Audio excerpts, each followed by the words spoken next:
Howdy folks, hope you're all having a good one, and welcome back to Elite Dangerous with the mighty Jingles. Today we're going for a visit to what may very well be the most dangerous planet in the galaxy. It's certainly the most dangerous planet I have ever visited.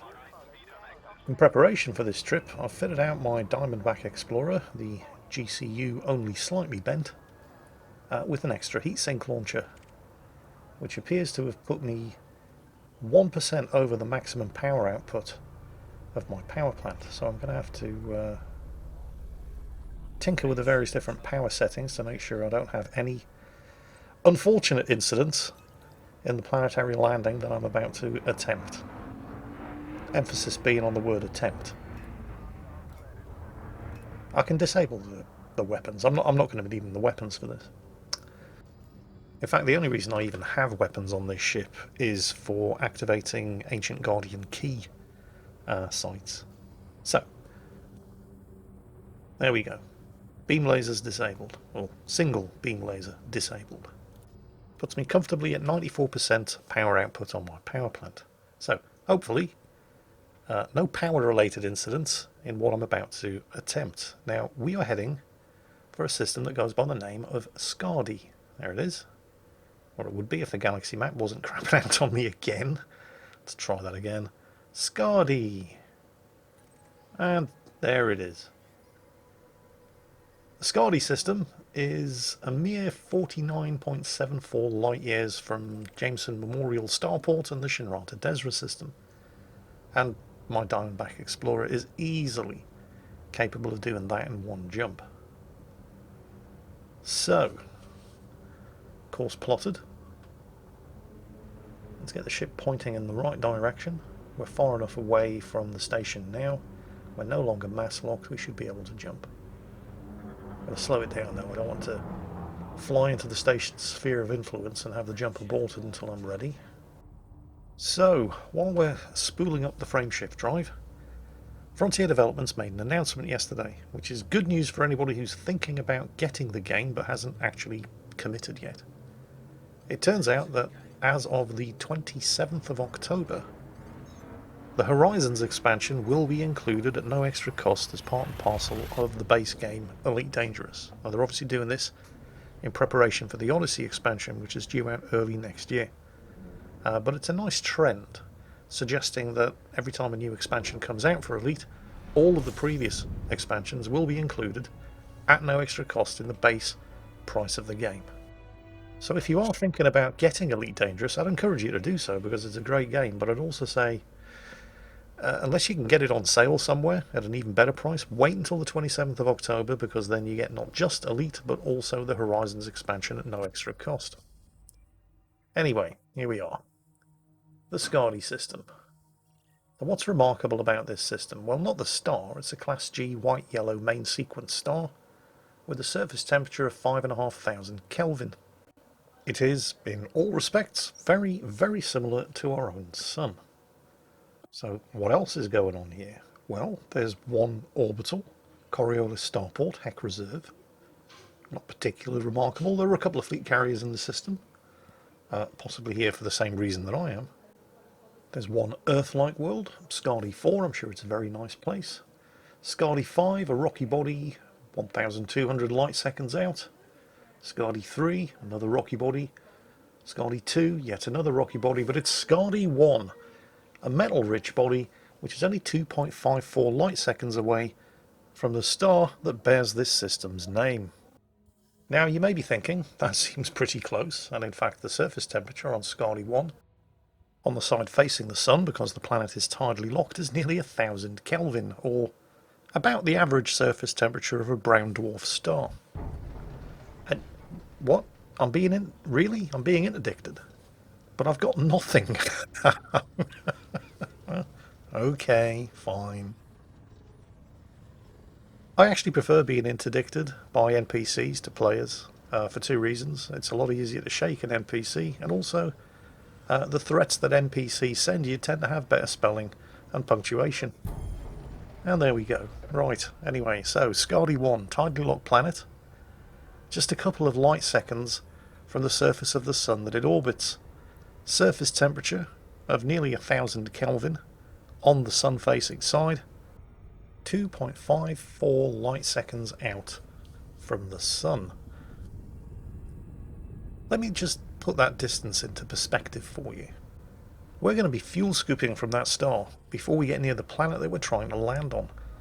2.54 light seconds is slightly more than twice the distance from the Earth to the Moon. You might think that Mercury is fairly close to the Sun, and it is in astronomical terms. Unlike Scadi 1, Mercury is a tidally locked planet with the same face pointing towards the Sun at all times. And it gets pretty hot on the sun-facing side of Mercury. You wouldn't want to be standing there at midday, even though it's tidally locked, so there is no midday, but you get the idea. But it's nothing compared to how close Scadi 1 is to Scadi. Mercury is nearly 190 light seconds away from the Sun. Scadi 1 is so close it's practically inside its star's corona. And that kind of proximity is going to make landing on Scadi 1 extremely challenging and extremely dangerous, and is the reason why I've stocked up on double the normal load of heatsink launchers. There are numerous problems associated with pulling this landing off, not least of which is of course the heat. If you can get into a position behind the planet, you will be able to block out most of that direct heat from the star. The problem, of course, is balancing your speed. You see, the planet's also rotating around the star at a fairly fast clip. So you have to be coming in fairly quick in order to ensure that your frameshift drive switches its frame of reference from the star to the planet so that you can actually begin your approach. The problem, of course, is that if you come in too fast, you're coming in too fast for orbital cruise and you end up getting dumped into real space 500 kilometers from the surface of the planet, which is far too far for comfort. Now, I am close enough that the bulk of the planet is shielding me from the majority of the star's heat. But I'm 500 kilometers above the surface of the planet, and it's going to take quite some time on regular real space drive to actually get close enough to perform a landing. Makes for a pretty video though. I mean, look at that. This is probably actually a good time for me to make some long belated acknowledgements. See, I had never heard about the Scadi system until I was taken on a sightseeing tour, very generously I might add, by the Danish YouTuber Down to Earth Astronomy. He's the guy who popped my Scadi cherry for me, for which I am of course very, very grateful. And I do recommend you check out his channel. Link in the video description. The problem, of course, is that I came in too fast. I couldn't achieve orbital cruise to get down to the surface in a good time. I'm going to be here all day. So we're going to abort this attempt and have another go. And here's where you run into the second problem associated with trying to land on the planet Scadi 1. Landing on the planet is difficult and dangerous enough in its own right. But getting away from the planet is no mean feat either, because the second I engage my frameshift drive, I'm going to be going fast enough to escape orbit. But because I'm still fairly deep inside a not insubstantial gravity well, I'm actually going to be moving very slowly by astronomical standards, just fast enough that I can put enough distance between myself and the planet that it's no longer shielding me with its mass from the bulk of the thermal radiation getting blasted out from the surface of that sun. But not quite fast enough to put enough distance between myself and the sun before all of my systems get fried. What you actually saw happening there was me thinking, okay, I'll jump out, started spooling up the frameshift drive.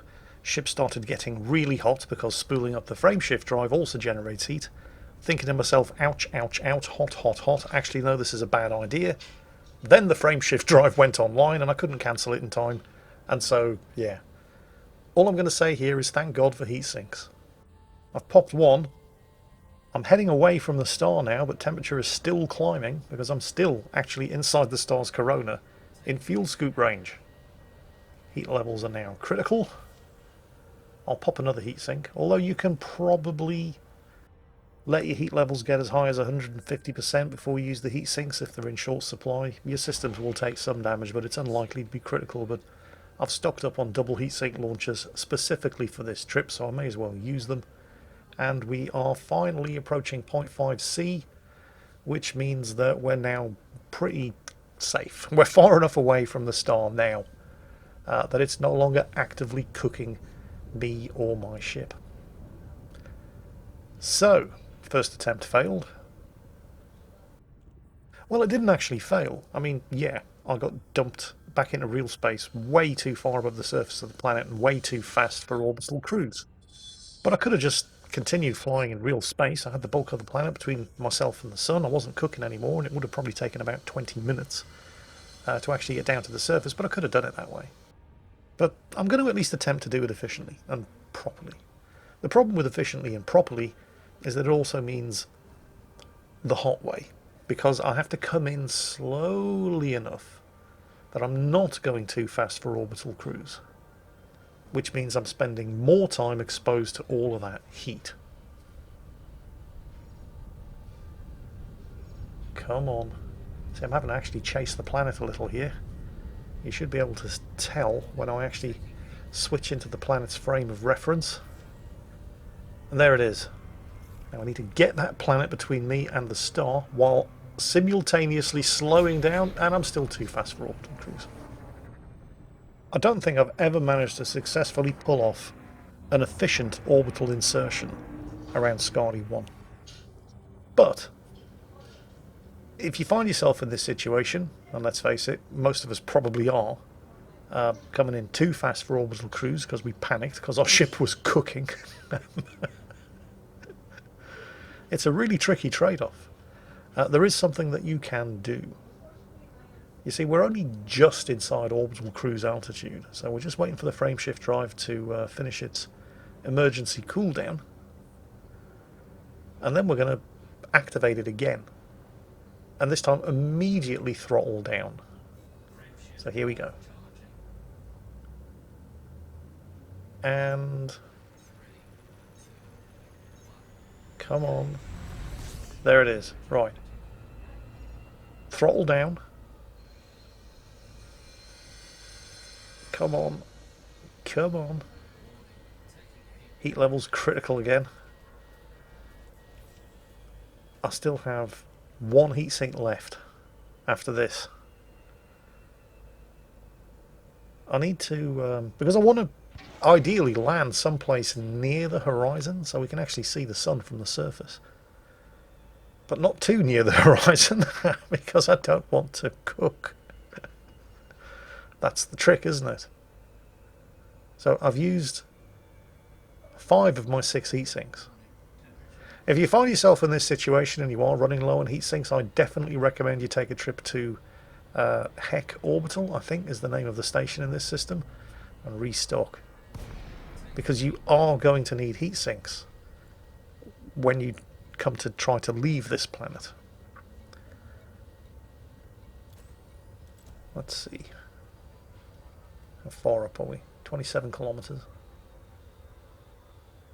Night vision's starting to pick out the surface.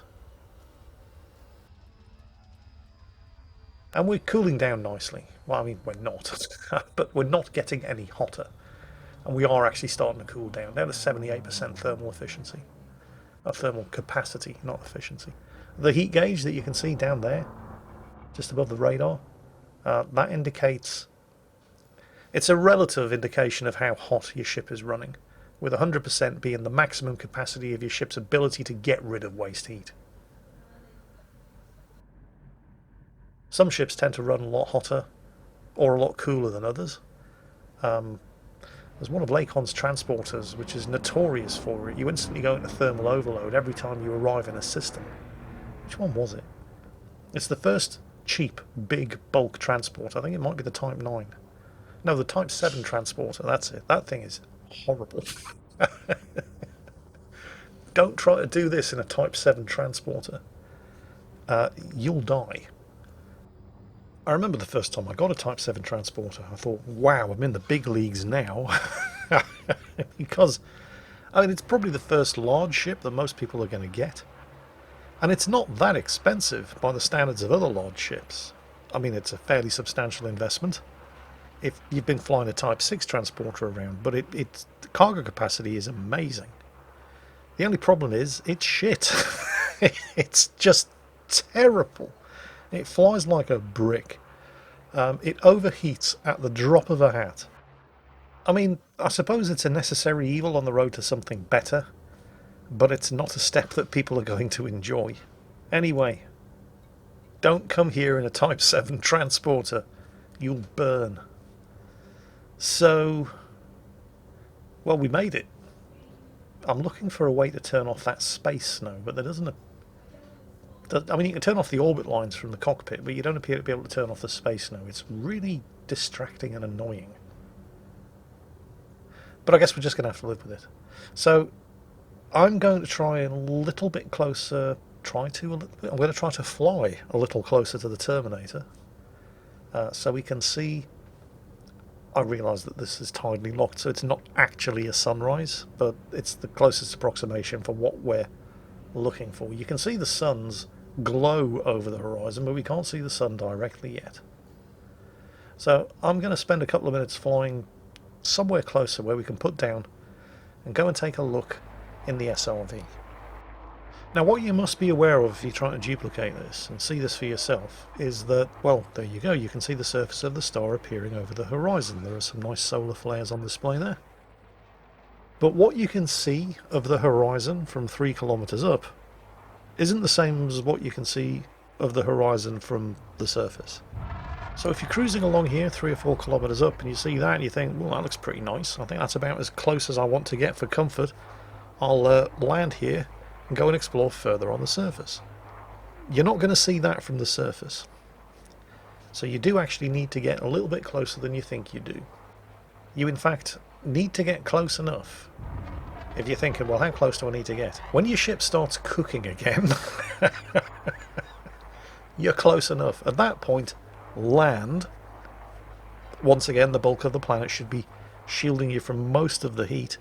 And then, if you're feeling brave, get out into the SRV and go looking for the nearest ridgeline from which you can test out the SRV's heat-resistant capacities by staring straight into the sun from the surface. Because when you are on the surface in an SRV and you're thinking, if I just get to the top of this ridge I'll be able to see it, you run into something that mountaineers are very familiar with. It's just over the next ridge syndrome, or whatever they actually call it. Because all too often you'll get to the next ridge and you can see the glow of the star on the other side of it, but once you've gotten to that ridge, the only thing that you can actually see is another ridge. So, I'd been in the SRV quite some time by this point, and I'm thinking to myself, screw this. If I can't actually see it from this next ridge, I'm just going to call it a day. And, well, technically I suppose you could say we can see the sun from here, but it's not particularly impressive. The thing is, I've now been in the SRV driving toward the horizon for so long, I don't know where my ship is anymore. Oh, and then I remembered, actually, I don't need to know where the ship is. Because there's a feature in Elite, when you're in the SRV, you can actually recall your ship. I think you have to get within or in excess of it. There's a certain distance you have to be away from the ship before you can actually use this feature, if I can remember where it is. Because it's been a while since I used it. It's not going to be there, is it here? Oh, here we go.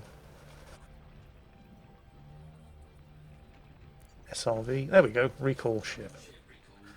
And this will handily bring the ship to you, providing you're far enough away from it, in order to initiate the procedure. So, where is it? Ship? Has anybody seen a ship? I'll probably see it on the radar before I see the ship itself. Should be a green blip appearing. Any second now. Taking its sweet time. There it is.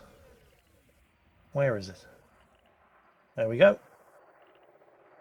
Very handy feature if you get lost and you can't remember your way home. Of course, now my problems are only just beginning because I have to successfully manage to get into and break orbit. And I think I only have one heatsink left. So this is going to be fun. So, and yes, only one heatsink left. Making sure we don't have anything locked as a target. We just want to break orbit and achieve escape velocity. We're no longer mass locked. Landing gear is up. Oh, I'm not liking the look of this. It's going to take a while to put sufficient distance, because we're fairly deep inside a gravity well here. It's going to take a while to put sufficient distance between us and that star. But the view, at least, should be pretty spectacular while we're doing it. Let's see. You can see the heat vent open at the back of the ship there, trying to burn off all that excess heat. It's like pissing in the wind when you're this close to a star, moving as slowly as this. But the view is pretty impressive. I wonder how high my heat level is going to go, because you don't get any warning about how hot the ship is when you're in this external view. I mean, right now in the cockpit, all the alarms are probably going off at the same time, but in this external view, blissfully ignorant of the condition of the ship. So how long can I wait, and how high do you think my internal cabin temperature is going to get before I abandon the external view? Oh, 185%. And yes, we have taken quite a lot of external damage, but that's my only heatsink.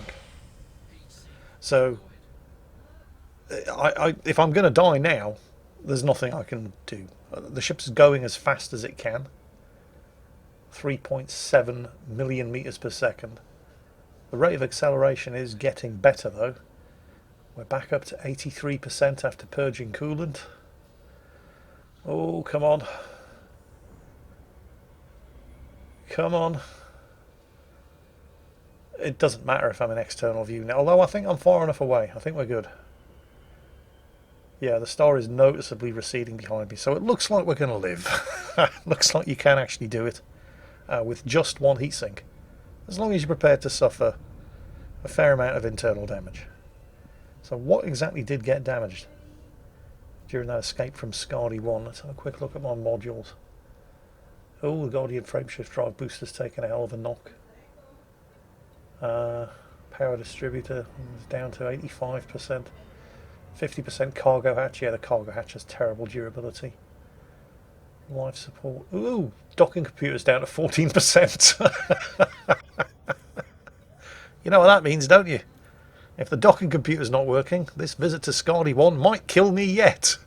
Because I'm going to have to make a landing at Heck Reserve, the orbital, the Coriolis starport in this system, to get some repairs, because my frameshift drive was down to about 88% as well.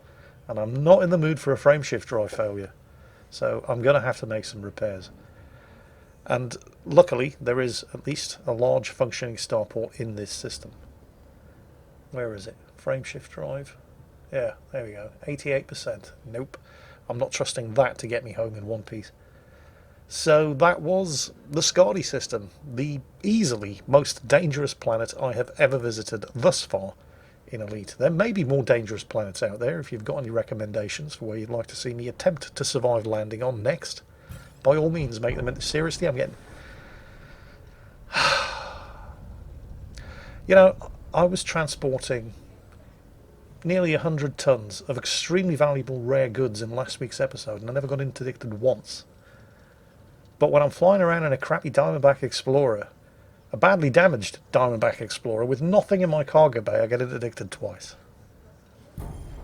It's just the way it is. But yes, if you have any suggestions for where you'd like to see me visit next, and no, I'm not going to Hutton Orbital, don't ask, then by all means, leave them in the comments. But I hope you've enjoyed this episode.